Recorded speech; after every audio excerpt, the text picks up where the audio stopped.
Yeah, my And I can go from Zoom to YouTube.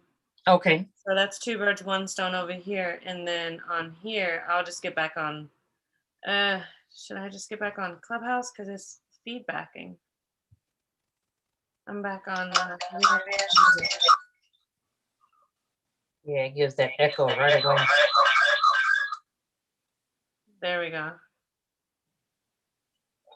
So every single time that you speak, one of us are going to have to be muted. Okay, so I'm going to mute and then you unmute and let's see if it works. All right.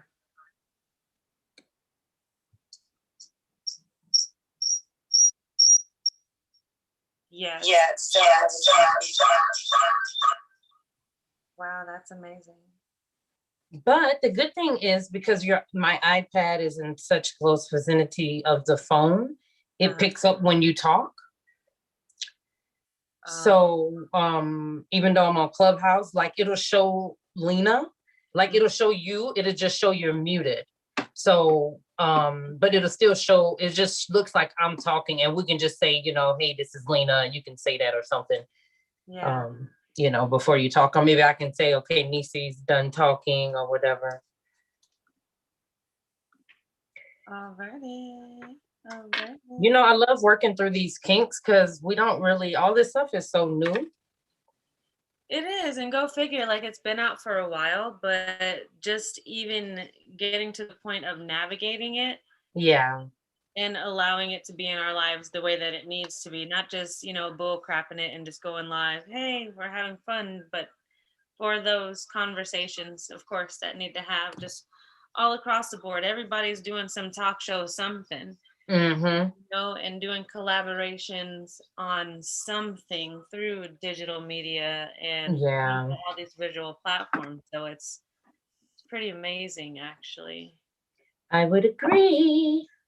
Yeah. All right, so we'll get started. I'm excited for this conversation, Lena. Thank you for, you know, us being able to do this and collaborate and have such a deep discussion after what, almost a year that we hadn't really been on camera like this together, since June, I think.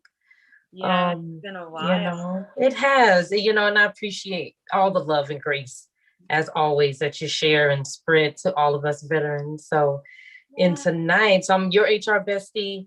I just kind of like to bring HR topics and life topics, just raw, right to you, and just how it should be. And these are different conversations that either I have with friends or with different people in my life, or whether it be employees or different things like that if I'm at work. And I think that it's always healthy to have a wider discussion, get some better perspectives on those types of things, and really kind of understand how, you know, the way we think isn't always the right way, right? And you don't really get that sometimes until you really start to talk to people. Oh man, especially the other day, we were like, oh, that revelation, that was bias right there that we were thinking about. And I was like, whoa, that was. And absolutely. I don't even notice that I'm doing it at times, you know. And then when you're in conversation with another person, it's the revelation that comes behind it, and you're just like, whoa, this is it's alive and well. Yeah. You know, especially within the community. So yeah, this is gonna be a great topic for us. It is. It is. And I'm excited just to have this series. So we got community conversations where we'll be discussing just different conversations about community efforts or community kind of topics, things that we need to just address, whether it be in our communities as Black people or Black and brown people, or it's in things where, you know, just where we see inequities happening. And, you know, just talking about those things and bringing some awareness to them. And then also having a discussion about, from the mind of a lady veteran, what's on our minds? What are those things, you know, that come up? And tonight is definitely going to be a deep discussion about two different marriages and, you know, two different dads with my daughters, and how we were having some discussions and how they just had questions, and they're getting to that age where, you know, they they're going to start dating soon. They'll be dating in a couple of years, and it's like, I have to be transparent, right? But how hard is that? That is just, I mean, and I just wasn't ready for the conversation when it hit me.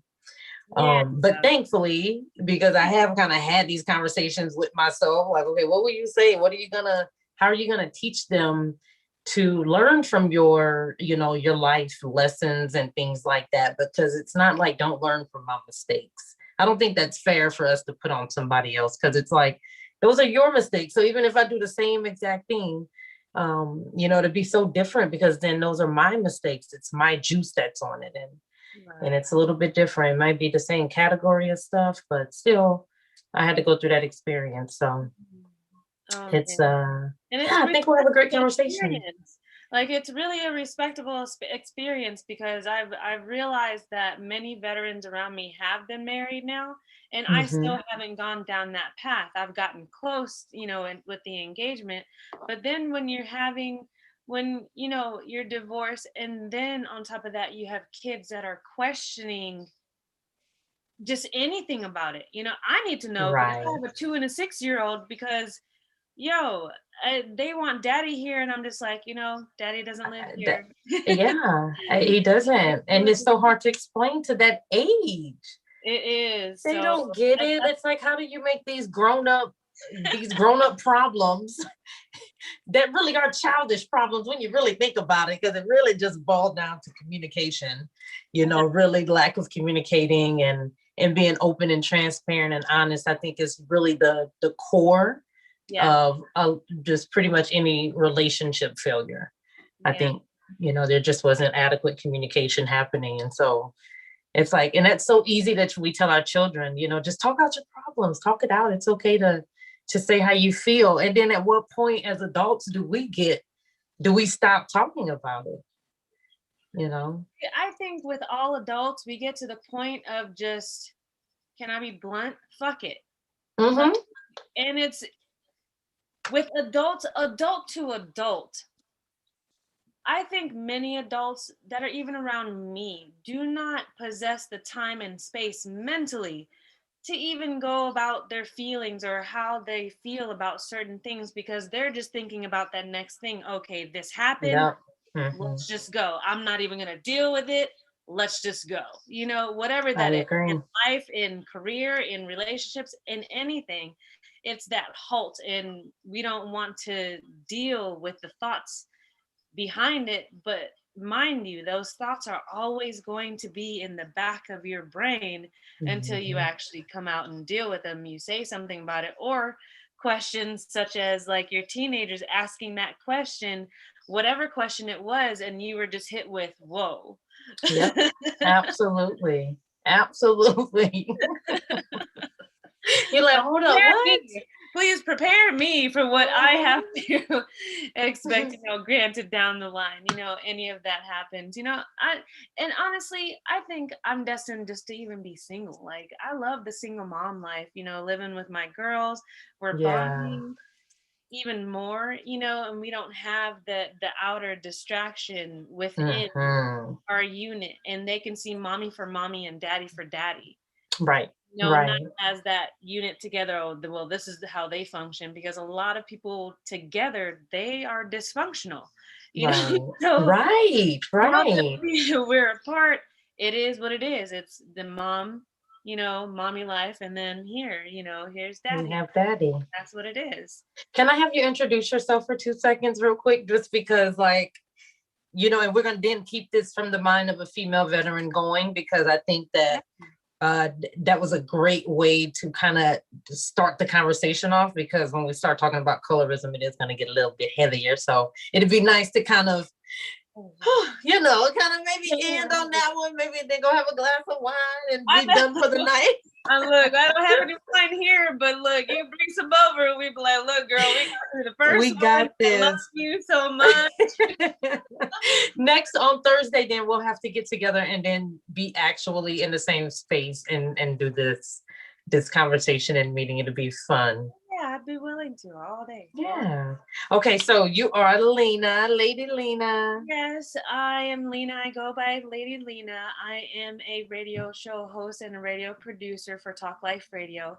I've been in communication since 2004, starting out in radio and then transitioning into television production and directing, and then caught myself full circle owning a radio station, a digital radio station. So now it is just a matter of myself getting into the community like I have been for a while, actually. Mm. So outside of all of the schooling and, you know, the communications, mass communications, I've always been an advocate for fostered youth, one, fostered bred adults. The veteran community is heavy because my foster father, my blood father, is also a veteran. You know, I met a new family member today. He's also a Marine vet, and that Oh kind my of yes, gosh. I did. It was amazing today. So awesome. And so, you know, just being raised by veterans, you know, Mm-hmm. and then coming full circle into just the world of life. I'm all about education. I'm all about believing in yourself. I'm all about the empowerment, women Yeah, empowerment, you know, veteran women empowerment is something absolutely. that we truly need. And of course, the color spectrum empowerment, instead of, you know, looking at each other for the stigmas that lie behind Mm-hmm. the teachings, you know, that have gone throughout history. Why don't we start a conversation, and why don't we nip it in the butt at least some way, somehow, make a small or big impact? I think it'll make a big impact, though, honestly. um Right. you know, with this conversation and bringing, you know, that sisterhood across many forums, platforms, whatever you want to call it, to be able to speak out. So, in in essence, I create platforms for those that want to find their voice. Yeah. Yep. Yep. And I think that that's important. That's why we're on this conversation. And since we met, there's I been this just kindred spirit of like we don't know what we got to do together, but we got to do something together. We have to make an impact. do. Um, And you I don't know know. why it is that it's like when I meet another, you know, African American host, I'm like always about colorism. And really, because it's one of the biggest topics that are not being talked about, honestly. Yes. And then, you know, Yes. we might speak it. Oh, there's colorism, there's racism, there's this and this and this. Mm-hmm. But are we actually speaking about it and speaking to the next person that's like Right. just the lighter spectrum down or the darker spectrum up, and saying, yo, well, this is how I Mm-hmm. feel against, you know, that color or this color, because this is what happened, this is my experiences. My experience. Right, Don't this take is anything my away from experience me. with Exactly. they're mine, Yeah. they're all mine. And 'cause Mm-hmm. you know, I love the crap out of you, I love the hell out of you. I love you it's too. like, it's like everyone across the board, you know, has my heart, you know, in that sense of it doesn't matter what color you are, it doesn't matter what Mm-hmm. race you are, it just matters whether you can embrace them for who they are and really learn how to motivate and inspire women despite those stigmas that we have been pre-notion, you know, to have Yeah. in our mind, especially Yeah. when it comes to mass media. Oh, don't even Oh get me my gosh. that. Exactly. Because that's any of those industries that are male dominated, and segue back into our discussion that we were having earlier with, that talking to the girls about just kind of having the just the way the timeline was. I'm still married technically to one dad while I was dating the other dad, and just Oh, explaining that to them. And so, and kind of like I wasn't lying to anybody. There wasn't any malicious intent or anything like that. I wasn't sneaking around. It just the state that we lived in had a year requirement for that you stay separated first before they'll let you divorce. So we were, yeah. So it was just, it I is what it is. never heard that rule before. I thought that when two people are like, nope, we separate, okay, then that's it. Right. Mm-hmm. And you could divorce and do whatever. Dang, they really have rules like that. Mm-hmm. They have them like that where they want to. It's like a reconciliation period. But we were done. We were done. We lived in separate residences. Like we were finished. But I did move too quickly. I did move too quickly from before emotionally healing And even moving too quickly on to my first husband from, you know, just kind of some emotional trauma that had occurred in my childhood and in my, you know, early adulthood until I turned 18 and left. So it's like, I never really took any time to heal. You know, I didn't take time to really learn myself and love myself. And looking back, everything happened just as it should. You know, I got everything. I mean, everything happened as it should. And even all the way up until it being here at COVID, where now had to go into that quarantine stage, and I was ripped from everything I thought was normal. And under that high stress, I went under a lot of anxiety, you know, and it really made me think from just a different perspective altogether, and like just really take some ownership and really be understanding of kind of some of my actions in communications and different things. But as I was describing to the girls, it was like, you know, just really taking that time to learn and love yourself, and, you know, really understand what you want out of life and what you want out of a relationship and what you love out of yourself. So you're not looking for someone to fill those voids for you, because they'll never get filled, you know? And with you, like you said earlier, you think you're just destined to be single. I feel like I'm going to have spurts of a relation. Like I could be in a relationship right now if I really wanted to be, but it's like my focus is just on hustling and getting my career, my business the way that I want it and stuff, right? Yeah. But, and then also having two daughters that are, if you saw them, you'd think we sisters just by our bodies, because they just are like same size, same height, same everything, you know. One of them a little more fuller than me, got a little bit more. And like, hold on, to be careful. Right. Yes.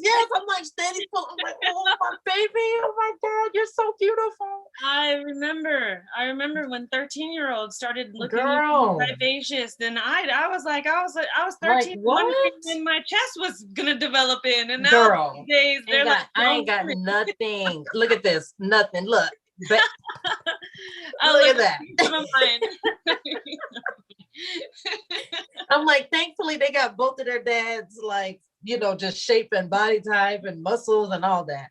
But that warns me, or that concerns me about men, you know, just dating men and bringing men around my girls. Like, no one meets them. You know, I've had a couple of slip ups, you know, just one. And it's like, I don't want to ever be in that cycle where they meet constant or different men. Right. Especially as girls, you know, because it sets, I think, a different baseline. Yeah. I see that too, especially having a 2 and a 6-year-old right now, because they will attach themselves very fast. Not my youngest one. You have to get over on her. Oh yeah, girl, she a Taurus. I'm playing that. She is your birthday twin. We like you, but we ain't gonna love you. You know what I'm saying? Right. So yeah, with these two girls, I know Aria would take to whoever it is, just because you know, she wants that. She's so personal. Yeah, and you know, I don't feel the need to have every romantic partner around my kids like that. You know, and then it sends like those mixed messages, like, okay, well, I'm meeting her kids, you know, is it serious or is this not? And we could have just met each other, you know, maybe a couple weeks or a month ago, and you're talking about, you know, if I were to slip up and, you know, you meet my kids, or, you know, I mean, that definitely wouldn't happen. I would make sure that doesn't happen, you know? Right. But in the case that something like that does, you know, I would want it to be more on a level of, yes, I'm serious. I'm ready to commit. I'm ready to be in, you know, something that is sustainable, you know? Let me deal with go. Yeah, you want to pause it or? Okay, so Lena is going to go check to make sure that the kiddos are good, because we know how that is as a single mom, especially right now in these times where we've had to all figure out our children and our families and just being at home while we, navigate through COVID. So she is checking, she'll be right back. So if you, we're talking right now about a couple of conversations. So this is from the mind of a lady veteran, and our segment, I'll call that, where we're just kind of talking, just something that's on our mind, that was on my mind, that happened, where my daughters were asking about the 2 marriages that I've been in, and the 2 divorces and their 2 dads that were subsequent from those marriages. And I was honest with them and wanted to be transparent and give them a true perspective of, excuse me, I had to sneeze, a true perspective of what it means to love from a space of unhealing. And I feel like that was a lot of where I was coming from with both marriages, just really unhealed, just bleeding all over everybody because I wasn't healed. I wasn't repaired in my traumas and in my self-healing journey, and I'm still on that. And that's where me and Lena are talking about how, at this stage in our lives where we just are kind of okay, whether we're single, whether we're, in a relationship. I think that as we continue to get older and our daughters, become more and more the center of our worlds, it's really, really hard to keep sharing your story over and over with these men that, you're not sure that it goes anywhere, and then it doesn't. And, it's just like, so, I'm with you on that when you say it's just like, am I destined to be single? And am I good with that now? Have I settled? When I know inherently that's not what I want. Yeah, right. And I do too. It's because I'm at a point in my life right now where I'm content with what's going on. Okay. I That's fair. have the option now of whether I do or don't, and I can emotionally make that decision, like very mindfully. Like, is my emotions really in this, or is it over here? Okay, it's still over here. So, you know what? I don't really need this right now. Right. And it's making that decision. It's creating that boundary within myself, not just mentally, but emotionally too, because we can get to the point of, that vulnerable, or when we do feel like we're lonely, not alone, because we're never alone. It doesn't matter. Right. We might feel lonely, and that's that vulnerability part of us that's like, that wants to seek out and everything like that. But I mean, we got to push past that. Yes. Look, here's something because this morning I got up in a really writing spirit. So a couple of friends especially my one friend, Kelly, has just encouraged me to write in those moments where I just really feel like writing, like just when you got something on your mind, just write it out right then and there. And so this morning I was, really writing about that and the importance of, oh crap, I forgot what the hell were we talking about? I thought about Kelly, and she's in Germany. And then I started thinking all about that. What were we just talking about? We were talking about basically being single, being one with, not having a relationship, all of that. And, right.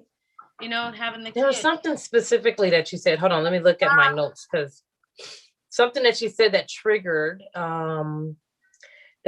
what I was going to say. So let me look at what I talked about this morning, what I wrote about this morning. Oh my gosh, I don't remember.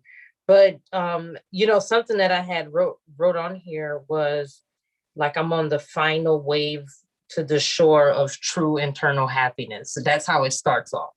Oh. I'm riding the final wave to the shore of true internal happiness, and it's feeling so good.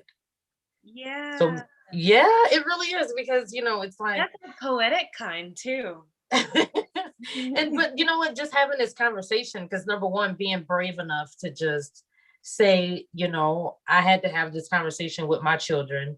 I don't want to keep it a secret because I'm not the only woman that's been out here married more than once.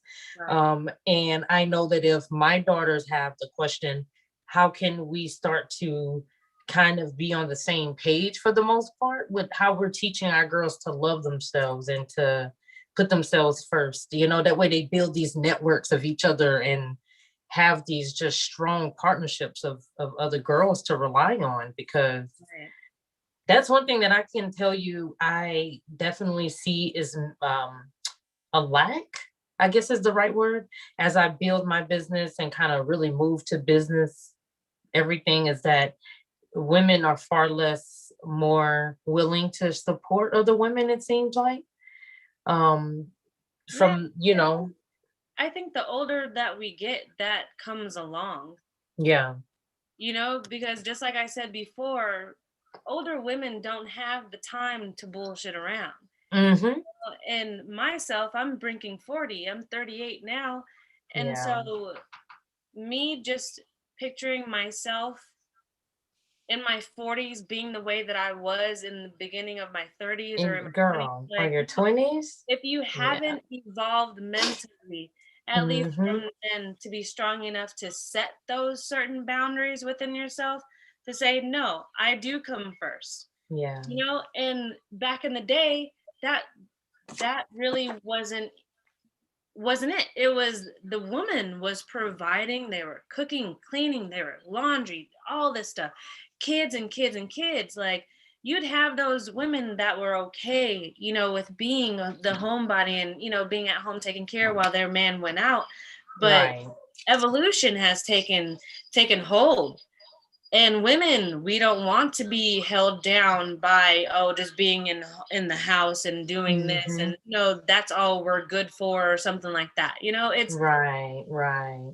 It puts that a pinch in that stigma, and you're just like, well, Such a I'll just, nasty taste in my mouth. yeah, it does, it really does. Yeah. Women are so much more than, the baby makers or whatever the heck that, I heard back in the day. And so Yeah. now, being an older millennial, we're becoming, I can see, more resilient to the stuff that we want. Mm-hmm. Although millennials do act entitled too, I feel that the older millennials and the generation above me are now getting into their self to the point of, yes, I do matter. Yes, this is a boundary that I'm going to hold, and no, you're not going to take it away from me. Mm-hmm. I think Yeah. it's other people around them that are probably going to have an issue with those boundaries, because when you Right. don't have much boundaries and you allow people to push you over, and just to say Mm-hmm. whatever they want to, and they can leave you in an emotional state, but oh, God forbid you leave them in any type of emotional state. And Right. You're that's the the type most of evil attitude. person. Right. Mm-hmm. And those are the type of attitudes that I've definitely had to deal with, just throughout time. But the evolution of woman, I mean, it's fierce. It is. It's something. And and that's what I wrote down that time. What I was gonna say was the onus is on us, as parents to really, once we have children, and that was something that I wrote about this morning, was that it's really on us to try to figure out the emotional development a little bit quicker Mhm. than if we aren't there yet. You know what I'm saying?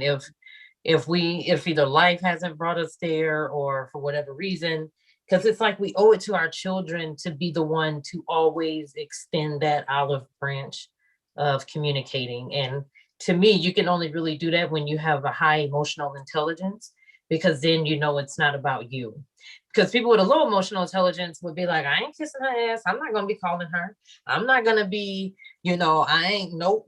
I guess she won't hear from me. And it's like, it's bigger than that though. And It is. when you have higher emotional intelligence, it's like you recognize that when you have tried and you've done all that you can to make someone, when you've tried to bridge that, or build that bridge of communication or rebuild it, you have to get to a point. It's like, okay, I didn't even break that part down. Why do I keep trying to build that part up? Why do I keep building it up just for it to keep getting torn down? So yeah, that is definitely, I agree with you 100% on that. So before we, because since we had a couple of minutes that we, we're kind of getting tied up, I think we're going to, now we kind of figured it out a little bit better. So Thursday is going to go a little more smoothly, because we did plan for a 30-minute show with kind of the segments being about 15 minutes each to talk about. Yeah. But this is a perfect chapter for us, seriously, because it's still going to be out there. Everybody that is going to be watching or is on a platform where you can make a comment, all of that, please feel free to comment your experiences, anything that you have gone through. I mean, what are your thoughts on colorism? And then also, what are your thoughts about, teenage kids asking those pinnacle questions that just make a go, like that? Because I'm not a parent of teenagers yet, but DC, I know. Imagine you might have to come over with that line so we could just tell, like, look, so like, what do I say to this? It really is. You learn as you go, just like with any stage in parenting. But I think what's important is keeping that line of communication open to them from day one. Like, always making it okay to ask anything. It doesn't matter. Don't be embarrassed.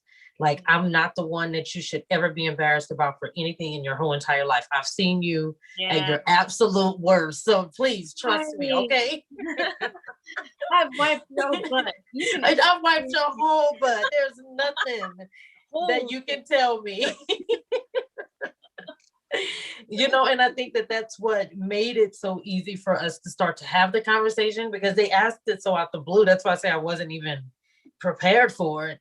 But definitely we just had a really open discussion about kind of how did we all get here, how are we here now, and here are some lessons that I've learned along the way that I've been teaching you girls, and where I want you to always just put yourself first, like, regardless of, and this is any relationship, it doesn't matter the relationship that you're in, you have to put yourself first. And that's where you're talking about those boundaries.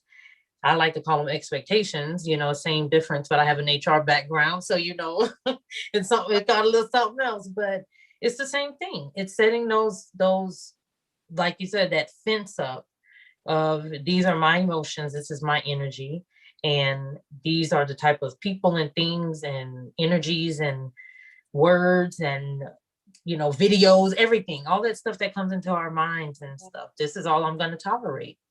And being okay, even if that means you walk away from people, you walk away from relationships, you walk away sometimes, and it's not really a walk away, you just have to leave people where they are. And maybe they'll catch up to you as you continue to develop. Right. And that's also something that I had to do. I've had to mentally detach myself fully from an intimate partner, that I had, because I did see there was a pinnacle time where he had come and he visited me on the weekend. Kids weren't around, of course, but I was able to see even more coming out of him. And it's like, wow, you are really an asshole. Like, I can't even. Like, it's ridiculous.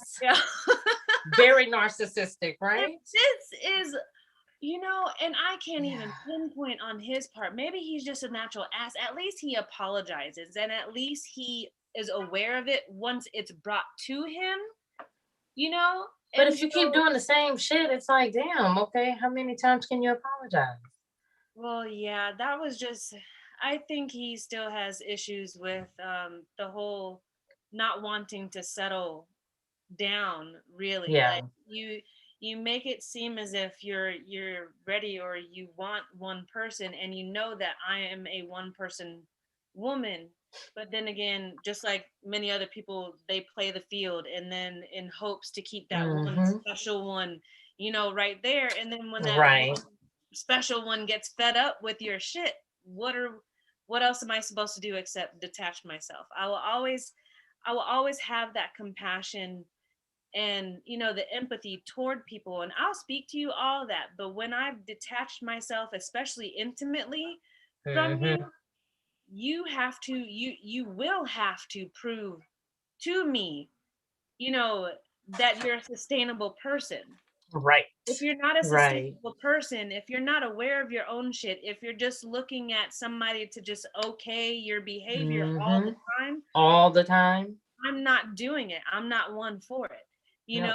and being I'm not the one. in the community of veterans, I've seen many veterans get on the bandwagon, the bandwagon. You know what I'm trying to say? That Hmm. bandwagon of the accountability. Staying off of certain drugs. Stopping Hmm. habits. Getting on that healthy lifestyle that they've always wanted, and they're Yeah. fine. So it's a maturity thing, whether they're ready to let it go or whether they still want to bask in it. They have to also understand that if they're going to sit and bask in it, there's going to be other people that are just going to pass them by. Yep. And you can't be mad Especially at that. You can't be mad at those that continue to excel and push past. I think what I something that I've said a couple of times in 2021, so I'm making it one of my singings or something, but it's like either, run with me or run behind me. So it's like, I'm not looking for you to run in front of me. Unless you're truly leading me in some type of capacity or whatever, Right. but just running right next to me, whether it's a friendship or a work thing, or we're having an intimate relationship or whatever the case may be. But it's like, just run on top of me, run with me, or just get behind me and let me go. Like, don't Yeah, stop me, right. And and don't that's, make me feel bad.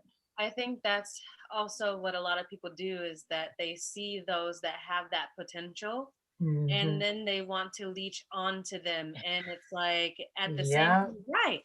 And it's at the same token, it's like, oh, they're kind of cheering you on, but really they're hoping actually that you'll just that you stay kind where of they are. secretly fail a little Yeah, bit. Like, like you yeah. secretly want me to fail. And that is completely the wrong, not the wrong, just the wrong mentality. It's just Mm. humanly I wrong can't even think like that. right, to want to keep someone back from their Yep. goals and their ambitions and what drives Yes. them. And And when you I feel that see that, jealousy because they're winning and you're not. And it's like, if you're in their circle, then yeah, we're all winning. Like, that is not absolutely no, because you should be learning from that person and you should be figuring out, if you feel like they're winning, how are they doing it? How can you make yourself, kind of better? How can you be sharper? right, And I think that it's unfortunate that that's where a lot of our relationships end up. And again, it's back to communication and really being honest and saying, here's kind of where I stand with things. And if that means that, we don't talk for a few days, or that you're going to be angry with me, or whatever the case may be, I think that we just fear the fallout sometimes of being honest and saying what's really on our minds, instead of, yeah. we just go with it. So, I think my fear with being honest to just anyone is the aggression that can come afterwards. mhm. Because I've been in positions, especially in relationships, where I would say, what's the matter with me, humbly, honestly, all of that. And they would come back with the snappiness, or, Yeah. that's what it always was. And then Mhm. transition at certain moments into something physical.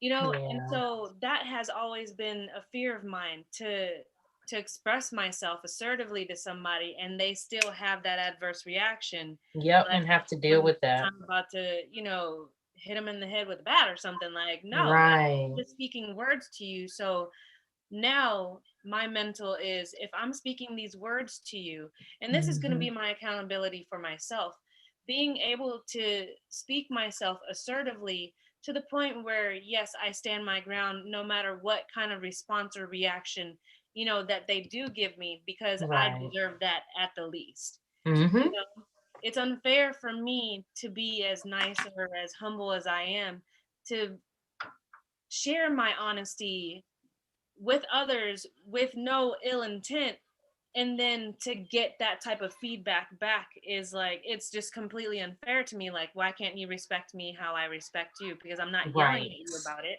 I'm Right. not, coming at you sideways, Mhm. or anything like that. It's just, I understand you don't want to hear it. You're not mature enough emotionally for To that even hear conversation it. yet. So Yeah. I'm just gonna leave this on the shelf, and this is where it's gonna be.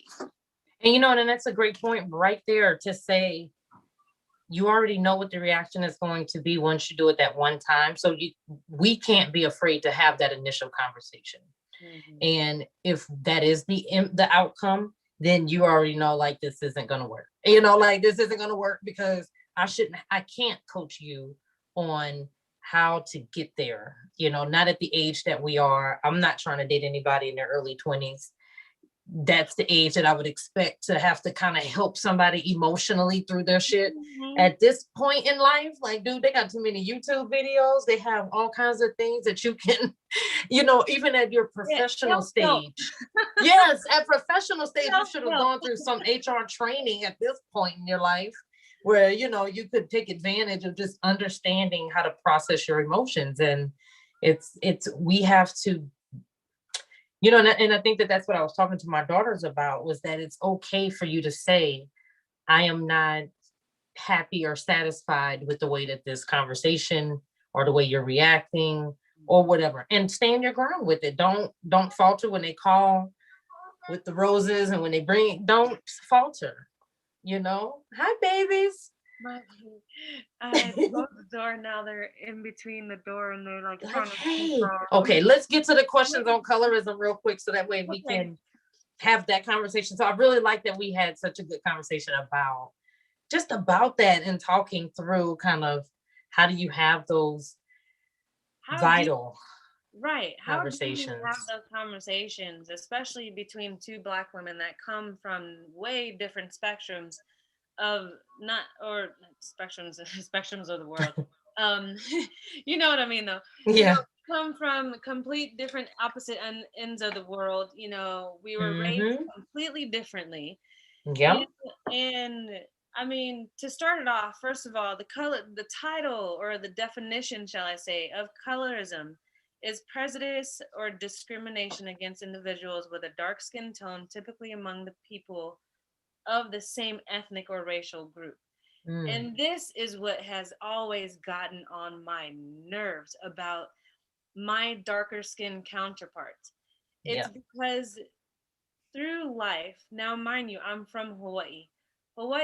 I've been there since I was 9. So you see a lot of our Asians, you see a lot of our Polynesians, you see Black, you see white here and there, but you see mostly the diversity of cultures there. So I never really got into any of that until I was moved to Illinois, which I was raised in a very, very small town, Black mainly, white mainly, and like the light skinned crew like in here, you know, and you never knew what they were because they were just the light skinned ones, like, you know, and I was one of those light skinned ones. And so mind you, that's when I had to experience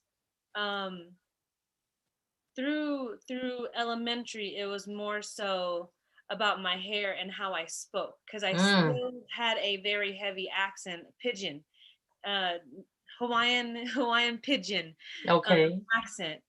And from there into junior high and high school, it transitioned very, very quickly to the prejudices against my own. And mind you, I'm still thinking of, yes, I'm a Hawaiian, this and that. I didn't know fully exactly what I was. I knew I was Black and Polynesian. Yeah. But when I turned 30 was when I figured out, you know, my nationalities: Hawaiian, Filipino, Blackfoot Indian, African American. Wow. So that puts me in that. Did you do one of the like DNA tests or something? No, it was or the genetic test? Really knowing like where I come from. I had always been in tune with it. And I always asked my blood mother, you know, what were we mixed with? And she would say the same thing. So I'm like, okay, cool. And so one of the misconceptions that I had was that I was Creole, which, you know, is French and Black.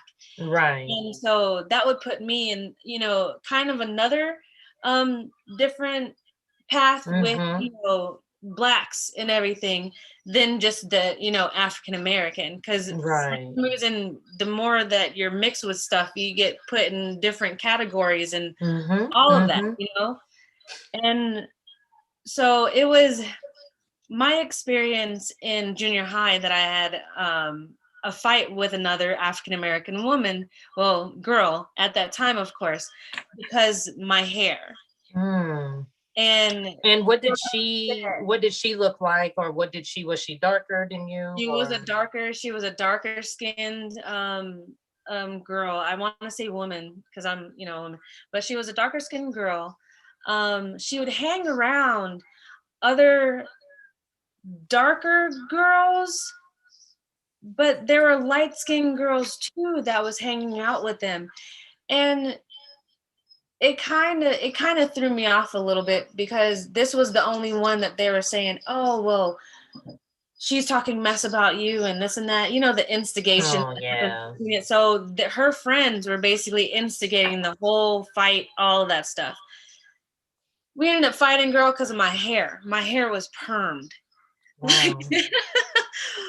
What? I don't know. People have to understand that Black comes in so many different varieties and so many different flavors these days that it doesn't matter whether you have kinky or the straight, looking hair.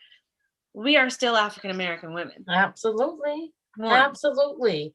And and honestly, it's not even African American. It's just if you got any melanin in your skin at this point, you are a person of color. Even Mexicans. Yes. Yes. There's all of that melanin. Yes. All of that.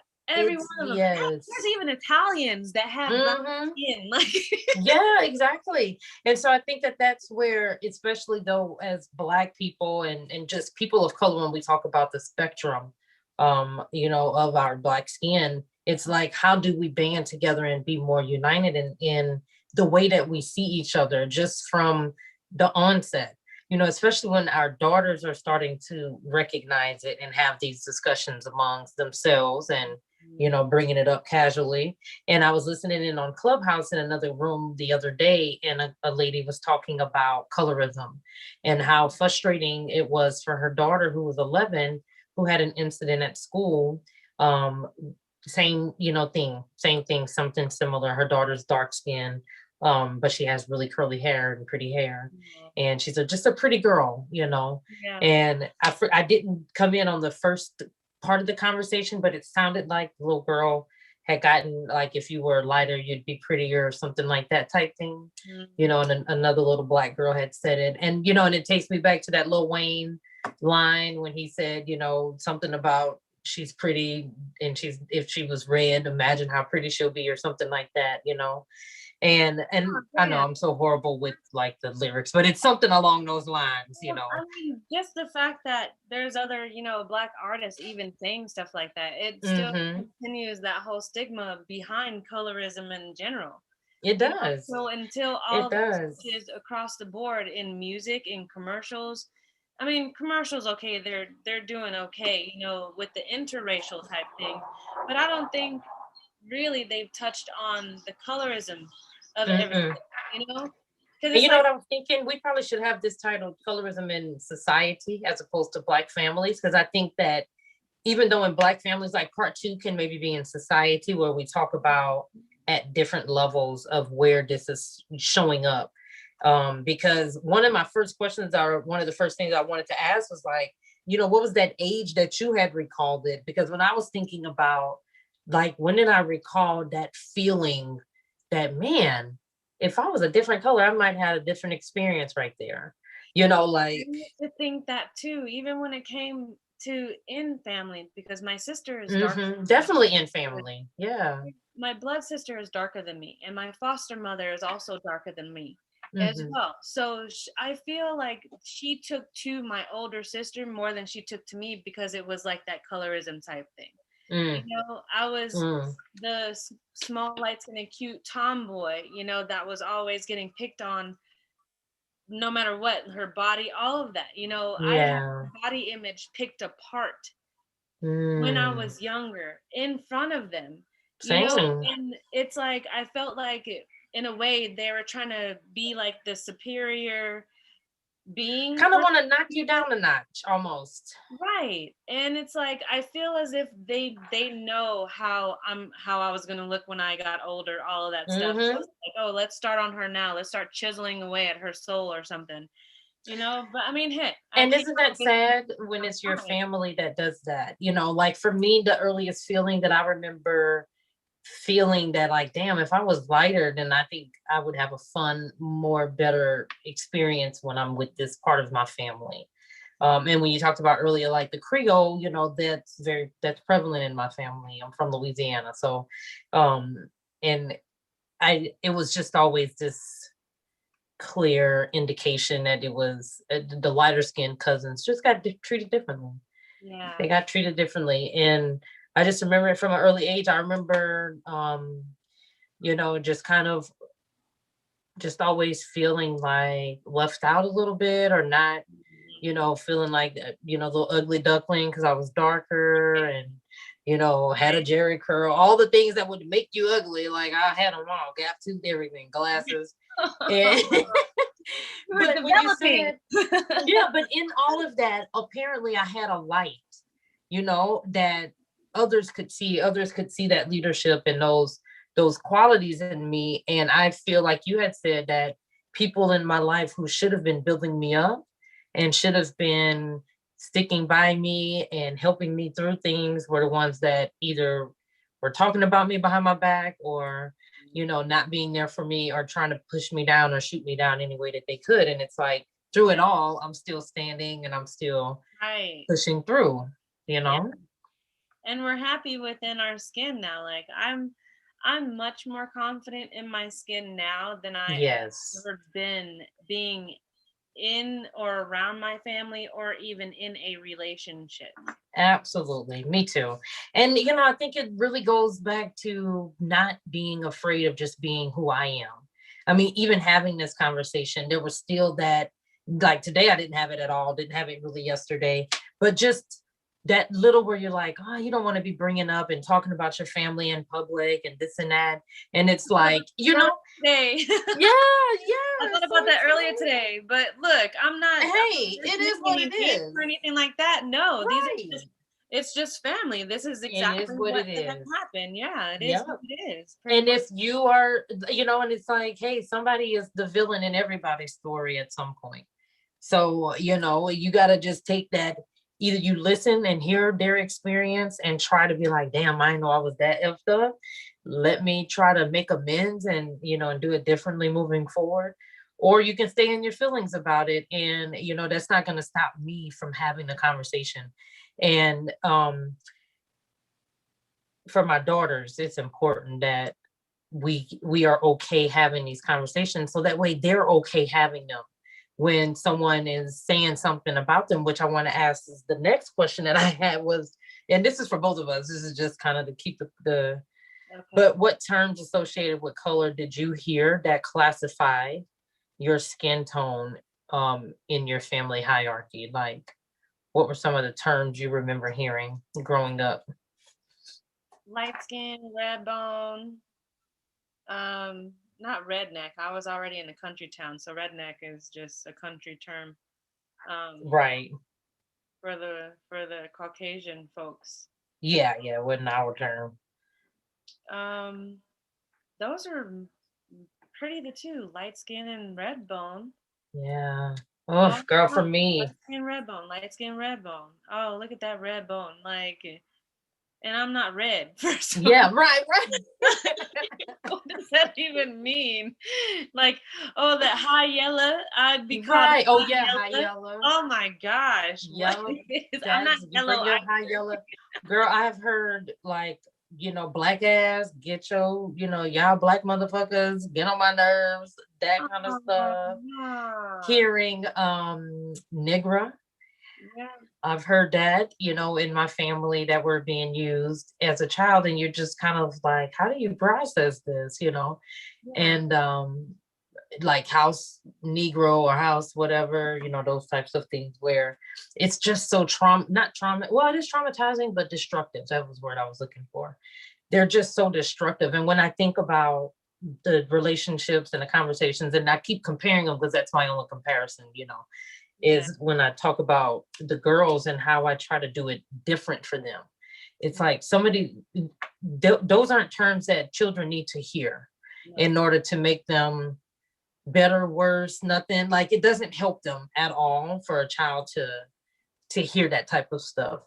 And I look at my girls and it's like they hear nothing but loving kind of words. If I don't call them by their name, it's some loving nickname, and I couldn't imagine. Yeah, ladybug or pretty girl or hey baby girl or Gabby Cakes or G Money, because she's, or Gangsta Gabby, like just little things like that, like little pet names that they've had their whole lives. And but I couldn't imagine looking at them and calling them ugly or black or stupid or any of those derogatory names that you would call a child. It's like, I can't even see that. I can't imagine me allowing anyone in my family to do it. Because I think that was also a big issue of where I held a lot of resentment for different people in my family, because it's like a lot of you sat around and watched certain things happen and you didn't step in. No one stopped it. No one said, right. Everyone was like, oh, not my business. It's like, oh, hell to the no. That I don't want to see my nieces or nephews being treated that way. So I wouldn't just sit by and, just being like, oh, it ain't my problem, Yeah, having the innate response to kind of ignore the issue is what a lot of people just do, and I remember being in those multiple situations where it's like I wanted someone to stand up and defend me. Yes. Why don't no one care enough about me? Like, right. And that's really how it feels over time, because I still never even had that, not even in my ex relationship, I'm about to say, not even in relationships. Not even in I longed for the man, or even when we talk about my dad, just kind of having that, because he was a truck driver, so he was always gone. And oh, really? After he retired, he moved us to the country in Illinois, and then he was a truck driver for another, I don't know how long. He's retired now, so yeah, my dad just went back to work. He just decided to go back, but he had, I don't know if it was retirement or he just kind of decided to take a couple of years off, but he was a truck driver, so he was gone a lot, and it was sometimes tough to not feel protected, and then my the first husband was, I got to say he was good at that. The second was too, to a certain extent, but it was that me being unhealed too, and having that, not knowing truly what I wanted and not understanding, what I was seeking and searching for myself. And, and just kind of having these expectations that that weren't really based on what I wanted, based on what I saw, or, trying to make it the opposite of what I saw, as opposed to truly like, that doesn't have, even though that was my foundation, right, to show kind of what certain things in my childhood look like, it doesn't mean that has to be the walls. So it's like, and even if they're the first level walls, like my life is full of stories, so I can have multiple walls that, as I change and evolve, and as I learn different things about myself, and through being a parent, when the girls ask me questions and I feel like I'm winging it, I'm like, shit, man, I don't know the answer to that. Let me go try and find that out. Let me circle back with them. Right. I don't know the answer to that. Let me consult with my mentor or my life. Right. Let me try to find out that answer. And it makes it for a different kind of just love. It makes it for just unapologetic. Like, you do not have to just hide who you are. And if you're comfortable doing that every single day in this house, when you step outside of it, it's going to be very hard for you to step and just kind of be in these situations where you feel like you always have to put on a facade and, be someone else. You're going to seek those people and those situations, like I think of downtown Las Vegas, where it's just such a different different world than even downtown Summerlin. You know what I'm saying? So it's like it really is. And the aura, yeah, all that, the different vibes that you actually attract, like when you step out of the house, it's you're already leaving with a certain aura yourself.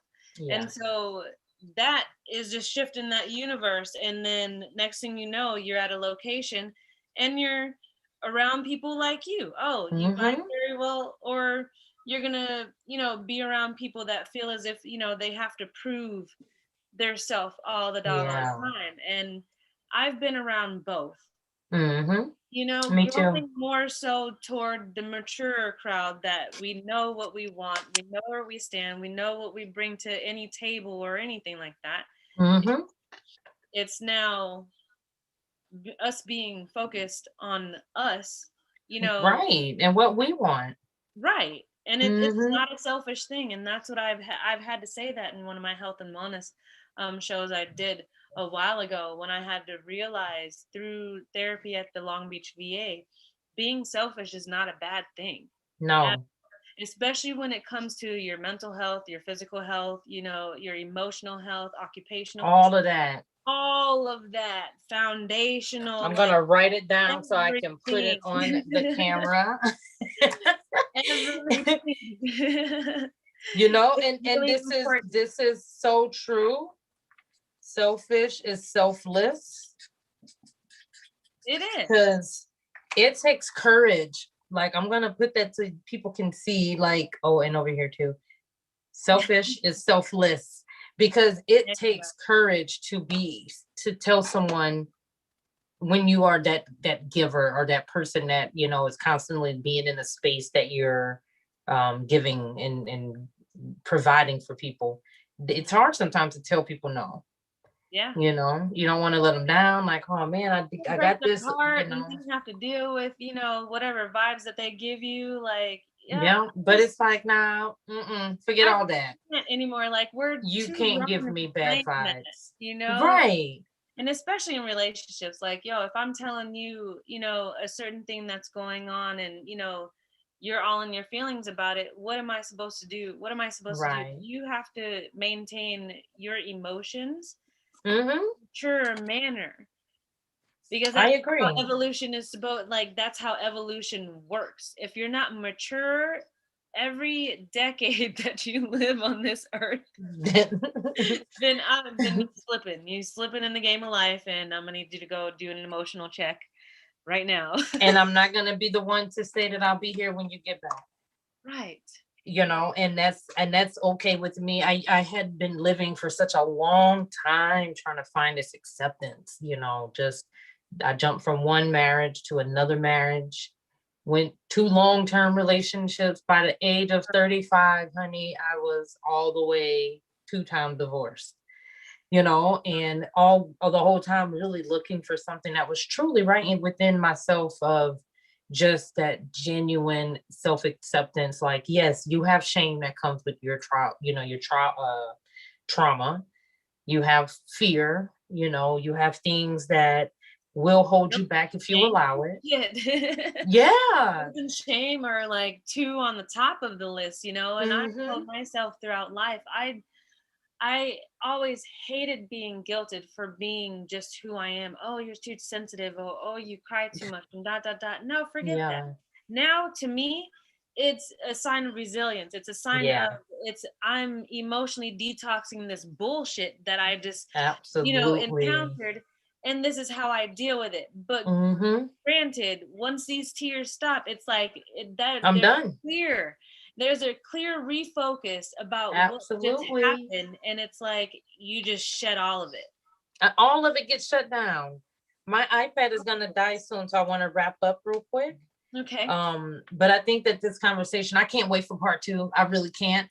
And so I think what would be good for us to pick up on is kind of, where we are right now, and just really talking about that mental clarity that comes from ridding yourself of the generational crap, that comes with all of the conversations and emotional stuff, or miscommunications in our families.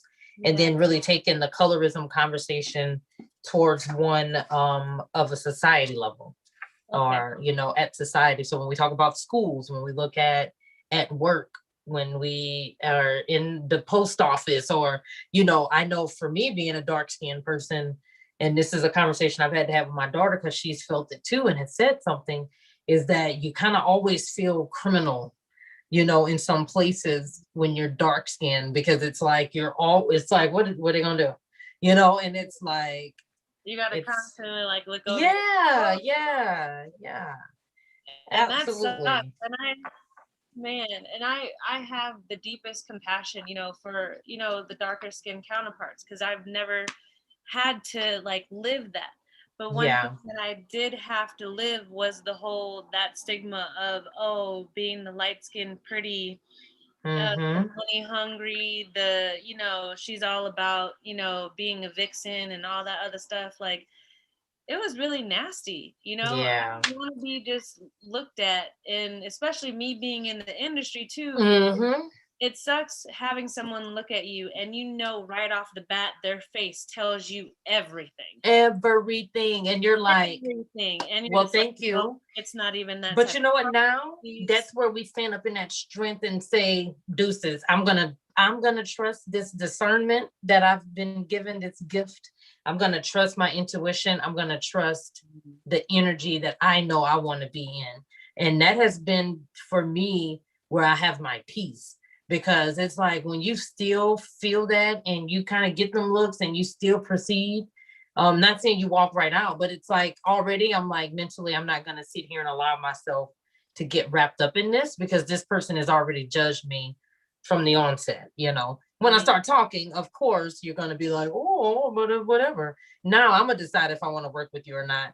But It's like, you're already showing me that you don't have the capacity to be able to just see beyond what you see, because you don't know what people know and who people know and what experience that people have led in their lives, to where it's like, we can, and that's what it all boils down to with colorism. We got to stop doing that. We have to stop judging from the cover, and girl, I've heard, don't judge a book by its cover. I'll be 38 in May. I think I've heard that every day. I think I heard that in the womb. I remember somebody saying that when I was in my mama's belly. See, but yet we still do it. Right.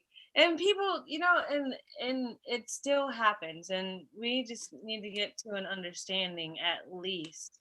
Yeah. People aren't going to fully change like who they are and their beliefs, all of that. But the least we can do is have an understanding across the board. That's all it is. That's all it is. Full understanding and knowing, okay, when I see you, it ain't gonna be like that, When I see you, it's gonna be all love. Hey, sister, what's up? Right. Don't look at me like, oh, well, you're not black enough. I've been told that. Girl, so it's so ridiculous. And then I think to my sister, I'm the only one to her that I'm not Hawaiian enough, because I didn't, go back to the islands after high school. I chose to stay on the mainland, do my education. Right. The Marine Corps, got out, was in school, all that stuff, Yeah. It's a catch-22. You're not going to be enough for, for everybody. But you just have to be enough for yourself. And that's where I stand. That's all that I'm enough for me. Yes. And I'm enough for my daughters. And that is a great note to end it on. Yeah. That it be enough for yourself, because when you're enough for yourself, your daughters are going to be enough for themselves, because they're going to see your pattern and your behaviors and the things that you tolerate and what people tell you when you're around them, And I think that's, you don't even have to do it. You doing it for you does it for them. Right. And, and I think that's such a great note. So I love you, my friend. I love you too. Thank you so much. Thank you for having me here.